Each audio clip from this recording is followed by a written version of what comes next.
شکر کی برکتیں، پہلے اسے سنیے۔ اشقان رسول کی دینی تنظیم دعوت اسلامی کی مجلس المدینۃ العلمیہ اسلامک ریسرچ سینٹر کی جانب سے چند سال پہلے 2 کتابیں الشکر للہ اردو نام، شکر کے فضائل اور جلد بازی کے نقصانات جاری ہوئی۔ ان دونوں کتابوں کو پڑھنا ہر مسلمان کے لیے بہت فائدہ مند ہے۔ الشکر للہ کتاب تقریباً 1150 سال پہلے کے عظیم بزرگ حضرت امام ابو بکر عبداللہ بن محمد قرشی المعروف امام ابن ابی دنیا رحمت اللہ علیہ کی ہے، جس کا اردو نام شکر کے فضائل ہے، جبکہ کتاب جلد بازی کے نقصانات المدینۃ العلمیہ کے شعبے اصلاحی کتب کی طرف سے تیار کی گئی۔ یہ دونوں کتابیں اپنے موضوع اور مضمون کے اعتبار سے بہت پیاری ہیں۔ امیر اہل سنت بانی دعوت اسلامی حضرت علامہ مولانا محمد الیاس عطار قادری دامت برکاتہم العالیہ نے مدنی مذاکرے میں چند بار شکر کے فضائل کتاب پڑھنے کی ترغیب ارشاد فرمائی ہے۔ الحمدللہ اس رسالے میں ان دونوں کتابوں کے مختلف مقامات سے چند اہم باتیں جمع کی گئی ہیں۔ اس رسالے کے پڑھنے سے علم دین کا شوق رکھنے والوں کو دونوں کتابیں پڑھنے کا ذہن بنے گا۔ رضا الہی اور حصول ثواب کے لیے خود بھی پڑھیے اور اپنے مرحومین کے ایصال ثواب کے لیے تقسیم بھی کیجیے۔ اللہ پاک ان کتابوں پر کام کرنے والوں کے علم و عمل میں خوب برکتیں عطا فرمائے اور ہمیں ان کتابوں کے فیضان سے مالا مال فرمائے۔ آمین بجاہ خاتم النبیین صلی اللہ علیہ وآلہ وسلم۔ الحمد للہ رب العالمین والصلاة والسلام علی خاتم النبیین، اما بعد فاعوذ باللہ من الشیطان الرجیم، بسم اللہ الرحمن الرحیم۔ شکر کی برکتیں، دعائے عطار۔ یا رب کریم، جو کوئی 16 صفحات کا رسالہ شکر کی برکتیں پڑھ یا سن لے، اسے ہر حال میں صبر و شکر کرنے والا بنا اور اسے ماں باپ اور خاندان سمیت بے حساب بخش دے۔ آمین بجاہ خاتم النبیین صلی اللہ علیہ وآلہ وسلم۔ درود شریف کی فضیلت، فرمانے آخری نبی صلی اللہ علیہ وآلہ وسلم، اللہم صل علی محمد وانزلہ المقعد المقرب عندک یوم القیامہ۔ جو شخص یوں درود پاک پڑھے اس کے لیے میری شفاعت واجب ہو جاتی ہے۔ صلو علی الحبیب صلی اللہ علی محمد۔ شکر کے فضائل کتاب سے چند اہم باتیں۔ عظیم تابعی بزرگ حضرت امام حسن بصری رحمت اللہ علیہ فرماتے ہیں، بے شک اللہ پاک جب تک چاہتا ہے اپنی نعمت سے لوگوں کو فائدہ پہنچاتا رہتا ہے، اور جب اس کی ناشکری کی جاتی ہے تو وہ اسی کو ان کے لیے عذاب بنا دیتا ہے۔ مسلمانوں کے چوتھے خلیفہ حضرت مولا علی رضی اللہ عنہ نے اہل ہمدان میں سے ایک شخص سے ارشاد فرمایا، بے شک نعمت کا تعلق شکر کے ساتھ ہے اور شکر کا تعلق نعمتوں کی زیادتی کے ساتھ ہے، یہ دونوں ایک دوسرے کو لازم ہیں، پس اللہ پاک کی طرف سے نعمتوں کی زیادتی اس وقت تک نہیں رکتی جب تک بندے کی طرف سے شکر نہ رک جائے، نعمت موت تک باقی رہے گی۔ حضور نبی اکرم صلی اللہ علیہ وآلہ وسلم نے ارشاد فرمایا، اللہ پاک کسی بندے کو اہل، مال اور اولاد کی صورت میں کوئی نعمت عطا کرے، پھر وہ کہے ما شاء اللہ لا قوت الا باللہ، یعنی جو اللہ پاک چاہے، نیکی کرنے کی طاقت اسی کی توفیق سے ہے، یعنی شکر ادا کرے، تو وہ اس میں موت کے علاوہ کوئی آفت نہیں دیکھے گا۔ شکر کی بنیاد، شکر کی اصل یہ ہے کہ آدمی نعمت کا تصور اور اس کا اظہار کرے، اور حقیقت شکر یہ ہے کہ منعم یعنی نعمت دینے والے کی نعمت کا اس کی تعظیم کے ساتھ اعتراف کرے اور نفس کو اس کا خوگر بنائے۔ یہاں ایک باریکی ہے، وہ یہ کہ بندہ جب اللہ پاک کی نعمتوں اور اس کے طرح طرح کے فضل و کرم و احسان کا مطالعہ کرتا ہے تو اس کے شکر میں مشغول ہوتا ہے، اس سے نعمتیں زیادہ ہوتی ہیں اور بندے کے دل میں اللہ پاک کی محبت بڑھتی چلی جاتی ہے۔ یہ مقام بہت برتر ہے، اور اس سے اعلیٰ مقام یہ ہے کہ منعم کی محبت یہاں تک غالب ہو کہ قلب کو نعمتوں کی طرف التفات یعنی توجہ باقی نہ رہے۔ یہ مقام صدیقوں کا ہے۔ اللہ پاک اپنے فضل سے ہمیں شکر کی توفیق عطا فرمائے۔ نعمت پر نعمت۔ حضرت ابو عقیل رحمت اللہ علیہ فرماتے ہیں کہ میں نے حضرت بکر بن عبداللہ رحمت اللہ علیہ کو فرماتے ہوئے سنا کہ بندہ جب بھی الحمدللہ کہتا ہے تو الحمدللہ کہنے کی برکت سے اس کے لیے نعمت لازم ہو جاتی ہے۔ میں نے پوچھا اس نعمت کا بدلہ کیا ہے؟ ارشاد فرمایا اس کا بدلہ بھی بندے کا الحمدللہ کہنا ہے، پس یہ کہتے ہی اس کے پاس ایک اور نعمت آ جائے گی، کیونکہ اللہ پاک کی نعمتیں ختم نہیں ہوتی۔ نعمتوں کی یاد سے محبت الہی میں اضافہ۔ حضرت ابو سلیمان واسطی رحمت اللہ علیہ فرماتے ہیں اللہ پاک کی نعمتوں کو یاد کرنے سے دل میں اس کی محبت پیدا ہوتی ہے۔ بارگاہ رب العزت میں حاضری۔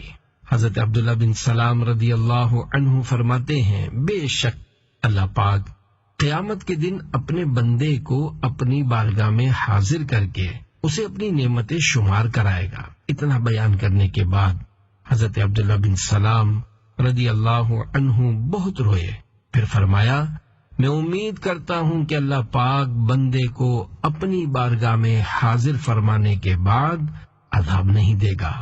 خوف کی بات۔ اللہ پاک کے پیارے نبی صلی اللہ علیہ وآلہ وسلم نے ارشاد فرمایا جب تم دیکھو کہ اللہ پاک بندے کو اس کی نافرمانی کے باوجود اس کی خواہشات کے مطابق عطا کر رہا ہے تو یہ اس کی طرف سے اس کو ڈھیل ہے۔ حضرت داؤد علیہ السلام کا شکر۔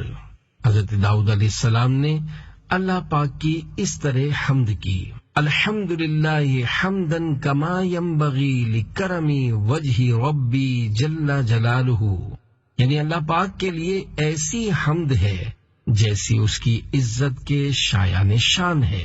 تو اللہ پاک نے آپ علیہ السلام کی طرف وحی فرمائی اے داؤد تم نے فرشتوں کو مشقت میں ڈال دیا ہے، یعنی ایسی حمد فرشتے بھی نہیں کر سکے۔ ذکر الہی سے زبان تر۔ حضرت موسیٰ کلیم اللہ علیہ السلام نے بارگاہ خداوندی میں عرض کی اے اللہ پاک تیرا شکر کس طرح ادا کرنا چاہیے؟ ارشاد ہوا اے موسیٰ تمہاری زبان ہمیشہ میرے ذکر سے تر رہے۔ نافرمانی پر بھی انعامات کی بارش۔ حضرت مالک بن دینار رحمت اللہ علیہ فرماتے ہیں میں نے کتاب میں پڑھا ہے کہ اللہ پاک ارشاد فرماتا ہے اے ابن آدم تجھ پر میری بھلائی نازل ہوتی ہے لیکن میرے پاس تیرا شر پہنچتا ہے۔ میں نعمتوں کے ذریعے تجھ سے محبت کا اظہار کرتا ہوں اور تو میری نافرمانیاں کر کے میرے ذکر سے غافل رہتا ہے، اور عزت والا فرشتہ ہمیشہ تیرا برا عمل ہی میرے پاس لے کر حاضر ہوتا ہے۔ مغفرت کی خوشخبری۔ فرمانے آخری نبی صلی اللہ علیہ وآلہ وسلم اللہ پاک کسی بندے کو نعمت عطا فرماتا ہے اور وہ اس بات کا یقین کر لیتا ہے کہ یہ اللہ پاک کی طرف سے ہے تو اللہ پاک اس کے لیے اس نعمت کا شکر ادا کرنا لکھ دیتا ہے، اور جب اللہ پاک گناہ پر بندے کی شرمندگی دیکھتا ہے تو اس کی مغفرت طلب کرنے سے پہلے ہی اسے بخش دیتا ہے۔ اور جب کوئی شخص دینار کے عوض کپڑا خرید کر پہنتا ہے اور اللہ پاک کا شکر ادا کرتا ہے تو اس سے پہلے کہ کپڑے اس کے گھٹنوں تک پہنچیں اللہ پاک اس کی مغفرت فرما دیتا ہے، بخش دیا جاتا ہے۔ حضرت معاویہ بن قرہ رحمت اللہ علیہ فرماتے ہیں کہ جو شخص نیا کپڑا پہنتے وقت بسم اللہ والحمد للہ کہہ لے اسے بخش دیا جاتا ہے، اور جو کھانا کھاتے وقت بسم اللہ والحمد للہ کہہ لے وہ بھی بخشا جاتا ہے، اور جو پانی پیتے وقت بسم اللہ والحمد للہ کہہ لے اس کی بھی مغفرت فرما دی جاتی ہے۔ نبی کریم صلی اللہ علیہ وآلہ وسلم کا فرمان برکت نشان ہے، جب اللہ پاک کسی بندے کو نعمت عطا فرماتا ہے تو اس پر اپنی نعمت کا اثر دیکھنا پسند فرماتا ہے۔ خوف کی بات، اللہ پاک ارشاد فرماتا ہے، اے ابن آدم، جب تو اس حال میں میری نعمتوں میں پلے کہ میری نافرمانی میں بھی لوٹ پوٹ ہوتا ہے تو مجھ سے ڈر کہ کہیں تجھے تیرے گناہوں کی وجہ سے ہلاک نہ کر دوں۔ اے ابن آدم، مجھ سے ڈر اور جہاں چاہے سو۔ شکر ادا کرنے والا قلی۔ واقعہ حضرت بکر بن عبداللہ رحمت اللہ علیہ بیان کرتے ہیں کہ میں قلی یعنی بوجھ اٹھانے والے سے ملا جو وزن اٹھائے ہوئے الحمدللہ اور استغفر اللہ کہے جا رہا تھا۔ میں اس کے فارغ ہونے کا انتظار کرنے لگا۔ جب اس نے اپنی پیٹھ سے بوجھ اتار دیا تو میں نے اس سے پوچھا، کیا تم اس سے اچھا کوئی کام نہیں کر سکتے؟ اس نے کہا، کیوں نہیں، میں اچھا کام کر سکتا ہوں، قرآن پاک پڑھ سکتا ہوں، لیکن بندہ چونکہ نعمت اور گناہ کے درمیان رہتا ہے اس لیے میں اس کی کامل نعمتوں پر اس کا شکر ادا کرتا ہوں اور اس سے اپنے گناہوں کی معافی مانگتا ہوں۔ میں نے کہا، یہاں کا قلی بھی بکر بن عبداللہ سے زیادہ سمجھدار ہے۔ پانی کا شکر۔ اللہ پاک کے پیارے پیارے آخری نبی صلی اللہ علیہ وآلہ وسلم پانی نوش فرماتے تو یہ کلمات کہتے، الحمدللہ الذی جعلہ عذبا فراتا برحمتہ ولم یجعلہ ملحا اجاجا بذنوبنا۔ ترجمہ، تمام تعریفیں اللہ پاک کے لیے ہیں جس نے محض اپنی رحمت سے اسے یعنی پانی کو میٹھا نہایت شیریں بنایا اور ہمارے یعنی امت کے گناہوں کی وجہ سے اسے کھاری نہایت تلخ یعنی کڑوا نہ بنایا۔ عافیت اور شکر۔ ایک عالم دین کا فرمان ہے، میں نے اپنے معاملے میں غور و فکر کیا تو عافیت و شکر کے علاوہ کسی بھلائی کو شر سے خالی نہ پایا۔ بہت سے لوگ مصیبت میں بھی شاکر رہتے ہیں اور کئی لوگ عافیت میں ہونے کے باوجود شکر گزار نہیں ہوتے۔ بس جب تم خدا سے مانگو تو یہ دونوں مانگو۔ عیب چھپے ہوئے ہیں۔ حضرت سفیان ثوری رحمت اللہ علیہ فرماتے ہیں، اللہ پاک کی طرف سے بندے کے عیوب کی پردہ پوشی عافیت کی علامت ہے۔ ہلاکت سے محفوظ۔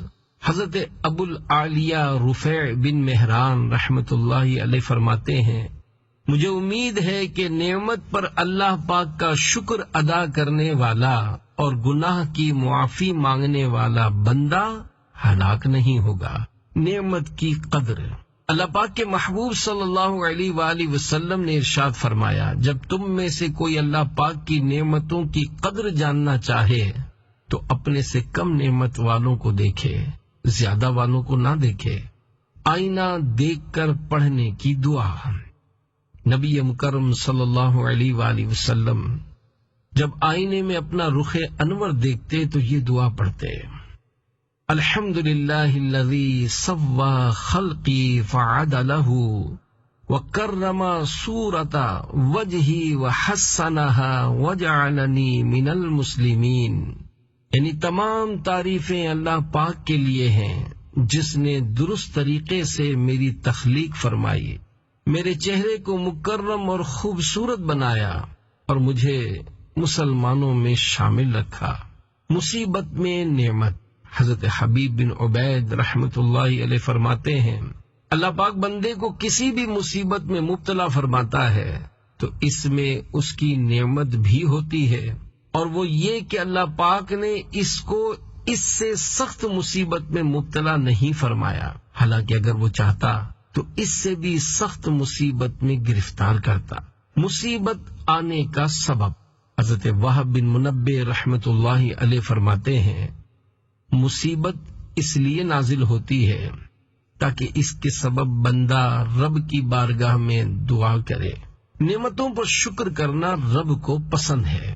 تمہارا رب اس بات کا زیادہ حقدار ہے کہ تم خود کو اس بات کا عادی بناؤ کہ اس کی نعمتوں پر اس کا شکر بجا لاؤ۔ وہ تم پر پہلے بھی احسان کرتا رہا، اب بھی کرے گا۔ اللہ پاک کی قسم، اس کا شکر ادا کرنا بندوں کو بدلہ دینے سے بہت آسان ہے، کیونکہ وہ بندوں سے اتنے شکر پر راضی ہو جاتا ہے کہ وہ اس کی حمد کریں۔ ایمان پر شکر الہی۔ حضرت احمد رحمت اللہ علیہ فرماتے ہیں، میں نے حضرت ابو معاویہ اسود رحمت اللہ علیہ سے عرض کی، اے ابو معاویہ، ایمان اللہ پاک کی کتنی بڑی نعمت ہے، ہم اس سے دعا کرتے ہیں کہ وہ ہم سے یہ نعمت واپس نہ لے۔ انہوں نے ارشاد فرمایا، نعمت عطا کرنے والے پر حق ہے کہ وہ جس کو نعمت عطا فرمائے پوری عطا فرمائے۔ حضرت ابو معاویہ اسود یمان رحمت اللہ علیہ نے فرمایا، اللہ پاک سب سے بڑا کریم ہے کہ جو نعمت عطا فرماتا ہے پوری عطا فرماتا ہے، کوئی عمل کرواتا ہے تو قبول فرماتا ہے۔ ایک شخص کی برکت سے سب کی حاجتیں پوری۔ حضرت عبد الرحمن بن زید بن اسلم رحمت اللہ علیہ ارشاد فرماتے ہیں، اجتماع میں کبھی ایک شخص ایسا ہوتا ہے کہ وہ اللہ پاک کی حمد کرتا ہے تو تمام شرکائے اجتماع کی حاجتیں پوری کر دی جاتی ہیں۔ سب سے چھوٹی نعمت۔ حضرت ابو ایوب احمد بن محمد بن جابر قرشی رحمت اللہ علیہ فرماتے ہیں کہ حضرت داؤد علیہ السلام نے بارگاہ خداوندی میں عرض کی، اے اللہ پاک، مجھے اپنی سب سے چھوٹی نعمت کے متعلق خبر دے۔ تو اللہ پاک نے ان کی طرف وحی نازل فرمائی، اے داؤد، سانس لو۔ انہوں نے سانس لیا تو اللہ پاک نے ارشاد فرمایا کہ یہ تم پر میری سب سے چھوٹی نعمت ہے، کھانے کی نعمتوں کا حساب نہ ہوگا۔ حضرت تمیم بن سلمہ رحمت اللہ علیہ فرماتے ہیں، مجھے یہ بات بیان کی گئی ہے، جب بندہ کھانے کی ابتدا میں بسم اللہ پڑھے اور آخر میں الحمدللہ کہے تو اس سے کھانے کی نعمتوں کے بارے میں سوال نہیں ہوگا، میرا شکر ادا کیا جائے۔ عظیم تابعی بزرگ حضرت حسن بصری رحمت اللہ علیہ فرماتے ہیں کہ اللہ پاک نے جب حضرت آدم علیہ السلام کو پیدا کیا تو ان کی دائیں کروٹ سے جنتیوں کو اور بائیں کروٹ سے دوزخیوں کو نکالا اور وہ زمین پر چلنے لگے۔ ان میں سے کچھ اندھے، کچھ بہرے اور کچھ مصیبت زدہ تھے۔ تو حضرت آدم علیہ السلام نے عرض کی، اے میرے رب، تو نے میری اولاد کو ایک جیسا پیدا نہیں فرمایا؟ تو اللہ پاک نے ارشاد فرمایا، اے آدم، میں چاہتا ہوں کہ میرا شکر ادا کیا جائے۔ آئینہ دیکھ کر پڑھنے کی ایک اور دعا۔ حضرت امام محمد باقر رحمت اللہ علیہ فرماتے ہیں، نبی پاک صلی اللہ علیہ وآلہ وسلم جب آئینہ دیکھا کرتے تو یہ دعا پڑھتے تھے، الحمدللہ الذی خلقنی فاحسن خلقی وخلقی وزان منی ما شان من غیری۔ ترجمہ، تمام تعریفیں اللہ پاک کے لیے ہیں جس نے مجھے پیدا کیا، میری صورت اور میرے اخلاق کو بہترین بنایا اور مجھے زینت سے نوازا جبکہ دوسروں کو عیب سے۔ جہنمیوں پر بھی احسان۔ حضرت عبداللہ بن قاسم رحمت اللہ علیہ فرماتے ہیں کہ بے شک جہنمیوں پر بھی اللہ پاک کا احسان ہے، اور وہ اس طرح کہ اگر اللہ پاک چاہتا تو انہیں اس سے بھی سخت عذاب میں مبتلا فرماتا۔ پانی پینے والے پر شکر کرنا لازم ہے۔ تمام مسلمانوں کی پیاری امی جان حضرت بی بی عائشہ صدیقہ رضی اللہ عنہا فرماتی ہیں کہ جو بندہ خالص یعنی ٹھنڈا اور میٹھا پانی پیے اور وہ بغیر تکلیف کے جسم میں داخل ہو اور بغیر تکلیف کے باہر بھی نکل آئے تو اس پر شکر لازم ہے۔ ایک عقل مند کا خط۔ حضرت علی بن عبد الرحمن رحمت اللہ علیہ بیان کرتے ہیں کہ ایک عقل مند شخص نے اپنے بھائی کے نام مکتوب یعنی خط لکھا، جس کا مضمون یہ ہے، اے میرے بھائی، ہم اللہ پاک کی اس قدر نعمتوں کے ساتھ صبح کرتے ہیں کہ انہیں شمار نہیں کر سکتے، حالانکہ ہماری نافرمانیاں بہت زیادہ ہیں۔ ہم نہیں جانتے کہ کس بات پر اللہ پاک کا شکر ادا کریں، مسلسل ملنے والی نعمتوں پر یا اس بات پر کہ اس نے ہماری برائیاں چھپا رکھی ہیں۔ جلد بازی کی تعریف۔ سوچے سمجھے بغیر کوئی کام کرنا جلد بازی کہلاتا ہے۔ اسے عجلت بھی کہتے ہیں۔ اگر انسان اپنے کاموں کو سوچ بچار اور غور و فکر کے بعد شروع کرے تو اسے توقف یعنی ٹھہراؤ کہتے ہیں، اور کام کو ٹھہر ٹھہر کر آرام سے کرنا تاکہ کام بہتر طریقے سے انجام کو پہنچے، اسے تحمل و بردباری اناتن کہتے ہیں۔ بیج کا پودا، پودے کو درخت اور درخت کو پھلدار بننے میں تھوڑا وقت تو لگتا ہے۔ اچھائی کو برائی اور برائی کو اچھائی سمجھنا۔ جب تک کسی کام میں بصیرت یعنی آگاہی حاصل نہ ہو تو اس میں جلد بازی نہیں کرنی چاہیے، کیونکہ جلد بازی میں انسان اچھائی کو برائی اور برائی کو اچھائی سمجھتا ہے۔ عربی مقولہ ہے اِن لم تستعجل تصل، یعنی اگر تم جلد بازی نہیں کرو گے تو اپنی منزل مقصود کو پہنچ جاؤ گے۔ جو آدمی تجربات سے فائدہ نہ اٹھائے وہ کامیاب نہیں ہو سکتا۔ جلد بازی کو ام الندامہ یعنی ندامت کی ماں کہا گیا ہے۔ رسول اکرم صلی اللہ علیہ وآلہ وسلم سے ملتی جلتی نماز۔ حضرت امام مالک نے حضرت عمر بن عبدالعزیز رحمۃ اللہ علیہ کے پیچھے نماز پڑھی۔ انہیں ان کی نماز بہت پسند آئی اور فرمایا، میں نے اس نوجوان سے بڑھ کر رسول اکرم صلی اللہ علیہ وآلہ وسلم سے ملتی جلتی نماز پڑھنے والا کوئی نہیں دیکھا۔ بلا شبہ اتنی تجوید جس سے تصحیح حروف ہو، یعنی قواعد تجوید کے مطابق حروف کو درست مخارج سے ادا کر سکے اور غلط خوانی یعنی غلط پڑھنے سے بچے، فرض عین ہے۔ تراویح میں امام کو قرات میں پریشان کرنا، اپنا حفظ جتانے کے لیے ذرا ذرا شبے پر روکنا ریا ہے۔ امام کو پریشان کرنے کے لیے بار بار لقمہ دینا حقیقتاً فعل یہود اور لا تسمعوا لهذا القرآن والغوا فیہ کے حکم میں داخل۔ وظائف کے اثر کرنے میں شرائط۔ نمبر 1، حسن اعتقاد یعنی پکا یقین۔ نمبر 2، صبر و تحمل۔ نمبر 3، باجماعت نماز کی پابندی۔ عظیم صحابیہ حضرت اسماء بنت ابو بکر صدیق رضی اللہ عنہما فرماتی ہیں، نکاح کرنا عورت کو کنیز بنانا ہے، لہذا غور کر لینا چاہیے کہ وہ اپنی بیٹی کو کہاں بیاہ رہا ہے۔ طویل کوشش کے باوجود کسی شعبے میں کامیابی نہ ملے تو سمجھدار اسلامی بھائی سے مشورہ کر کے شعبہ تبدیل کر لیں۔ لذت کی وجہ سے گناہ نہ کرو، لذت کی وجہ سے گناہ نہ کرو، لذت ختم ہو جائے گی، گناہ باقی رہ جائے گا۔ اور مشقت کی وجہ سے نیکی نہ چھوڑو، مشقت ختم ہو جائے گی، نیکی باقی رہے گی۔ جاہل کی صفات، کثرت الالتفات و سرعت الجواب، یعنی بہت زیادہ ادھر ادھر دیکھنے اور جواب دینے میں جلدی کرنے والا۔ اعتماد کی فضا کا خاتمہ، کسی مذہبی تحریک سے وابستہ افراد میں بدگمانی آ جائے تو نگران و ماتحت کے درمیان اعتماد کی فضا ختم ہو جاتی ہے۔ بعض اوقات کام دیکھنے میں برا لگتا ہے مگر حقیقت میں ایسا نہیں ہوتا، کیونکہ ممکن ہے کہ کرنے والا اسے بھول کر رہا ہو یا دیکھنے والا ہی غلطی پر ہو۔ دیر سے پہنچنا نہ پہنچنے سے بہتر ہے۔ جلد بازی بنا بنایا کھیل بگاڑ دیتی ہے۔ اصلاح کا انداز، صحابی رسول حضرت ابو درداء رضی اللہ عنہ نے فرمایا، لوگوں کے سامنے کسی کو سمجھانا ذلیل کرنا ہے، جبکہ تنہائی میں سمجھانا مزین یعنی سنوارنا کرنا ہے۔ خواہش کا جواب، حضرت عمر بن عبدالعزیز رحمۃ اللہ علیہ سے پوچھا گیا، ما تشتہی یعنی آپ کی کیا خواہش ہے؟ فرمایا، ما یقضی اللہ یعنی جو اللہ پاک کا حکم ہو۔ انسان کے فضل و کمال کا جوہر یعنی قابلیت بولنے کے بعد ہی ظاہر ہوتا ہے۔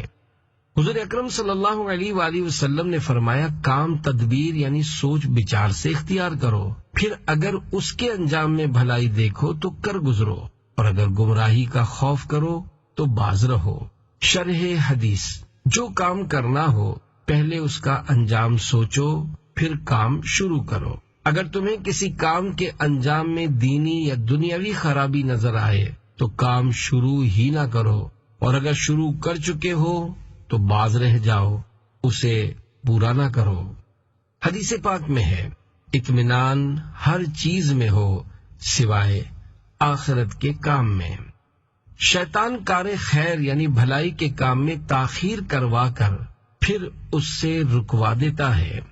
جنابت یعنی غسل فرض ہونے کی حالت میں کم از کم وضو کر کے سوئیے۔ ہماری شریعت میں ہے جس پر غسل واجب ہے اسے چاہیے کہ نہانے میں تاخیر نہ کرے۔ اگر اتنی دیر کر چکا کہ نماز کا آخر وقت آ گیا تو اب فوراً نہانا فرض ہے، اب تاخیر کرے گا گناہگار ہوگا۔ حدیث پاک ہے، جس گھر میں جنبی یعنی بے غسلہ ہو وہاں رحمت کے فرشتے نہیں آتے۔ حدیث پاک میں ہے، توبہ میں تاخیر سے بچو کہ موت جلد آ جاتی ہے۔